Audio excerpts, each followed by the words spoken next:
Vous n'êtes pas un inconnu à Gélin puisque vous avez participé nombre de fois au salon. Vous êtes un auteur régionaliste qui revendique haut et fort sa culture comtoise et ses racines. Dans vos ouvrages, on retrouve l'authenticité du langage franc-comtois, comme par exemple avec ces ouvrages qui sont de véritables monuments, Passeurs d'espoir, Le commis des grandes terres, Les Marsales, l'Armoire comtoise. Cette année, le Salon du Livre et la Franche-Comté ont perdu une grande figure de la littérature régionale. En effet, André Besson nous a quittés au printemps dernier. Pouvez-vous nous parler de ce grand auteur et des relations que vous entreteniez avec lui ?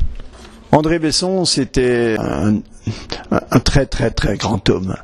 Au-delà de l'auteur de talent, plus de 100 livres, une quinzaine de films et de téléfilms, au-delà de ça, c'était un homme d'une très très grande humanité. Il était attentif aux autres, il aimait les autres.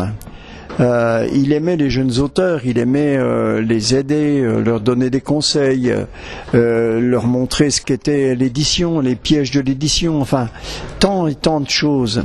C'était un défenseur impénitent de la culture régionale. Dans sa carrière, il a eu à lutter contre ça, contre cette emprise parisienne qui méprisait souverainement les écrivains qui n'étaient pas parisiens. Il avait créé avec des amis, Marcel Pagnol, Pierre-Jacques Elias, Giono et d'autres, une espèce d'association pour se défendre contre cette emprise de la culture parisienne. C'était aussi un homme d'une immense fidélité. C'est lui qui a été le dernier fidèle de Bernard Clavel. Lorsque Bernard Clavel a été hospitalisé à Chambéry, André Besson a été le dernier à aller le voir. Il allait le voir une fois par mois. Et aux obsèques de Bernard Clavel, il y avait moins d'une centaine de personnes. Lui qui avait été membre de l'Académie Goncourt, zéro parisien, zéro auteur parisien, mais un homme qui était derrière lui, c'était André Besson. La mort d'André, pour nous, ça a été une grande souffrance. Voilà. Cette année, vous dédicacez le 4e opus des enquêtes du gendarme Marigny, Coup de théâtre dans la vallée, paru en 2023 aux éditions CCDI. Ce célèbre gendarme est cette fois confronté à un meurtre au sein d'une troupe de théâtre amateur, le tout sur fond de résistance. Parlez-nous un peu de ce nouveau roman.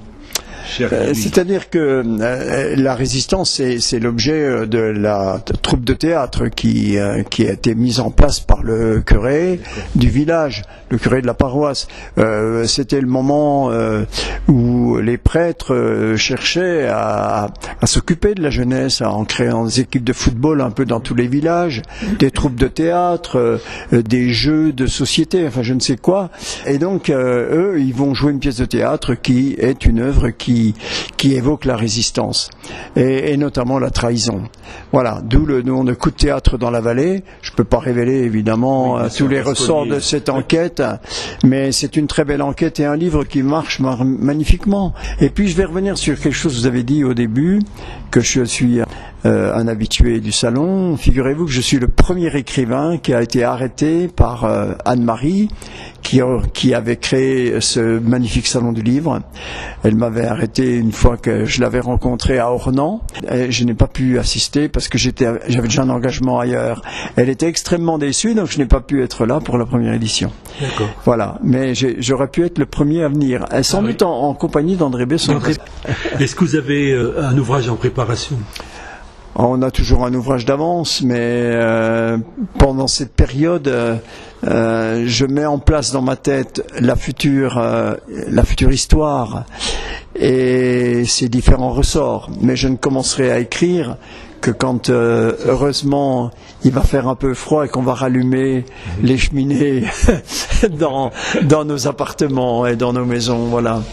Eh bien, merci beaucoup. Merci à vous. Ouais.